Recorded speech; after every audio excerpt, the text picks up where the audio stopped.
All ಮತ್ತೊಂದು mini ಲಾಗ್ಗೆ ಸ್ವಾಗತ. ಇವತ್ತು ಹಸಿ ಕಡಲೆ ಹಾಕಿ ಒಂದು ಪರೋಟ ಹೇಗೆ ಮಾಡ್ಕೊಳ್ಳೋದು ಅಂತ ನೋಡ್ಕೊಳ್ಳೋಣ. ಇದು ಹಸಿ ಕಡಲೆಗೆ ನೀರು ಹಾಕದಿರೋ ಸ್ಟೀಮಲ್ಲೇ ಒಂದು ಪಾತ್ರೆಗೆ ಹಾಕಿ ಹಸಿ ಕಡಲೆನ ಬೇಯಿಸ್ಕೊಳ್ಳೋಣ.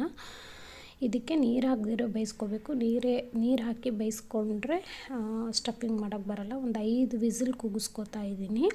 ಜೊತೆಗೇ ಇದಕ್ಕೆ ಸ್ವಲ್ಪ ಚಪಾತಿ ಹಿಟ್ಟು, ಎಣ್ಣೆ, ಉಪ್ಪು ಹಾಕಿ ನೀಟಾಗಿ ಚಪಾತಿ ಹಿಟ್ಟನ್ನು ಹೇಗೆ ಕಲಿಸ್ಕೊತೀವಿ ನಾರ್ಮಲಿ ಹಾಗೇ ಸ್ವಲ್ಪ ಗಟ್ಟಿಯಾಗಿ ಕಲಿಸ್ಕೊಂಡು ಮೇಲ್ಗಡೆ ಸ್ವಲ್ಪ ಎಣ್ಣೆ ಹಾಕಿ ಸ್ವಲ್ಪ ಒಂದು 5-10 ಮಿನಿಟ್ಸು ನೆನೆಯೋಕ್ಕೆ ಬಿಡೋಣ ಹಿಟ್ಟನ್ನ.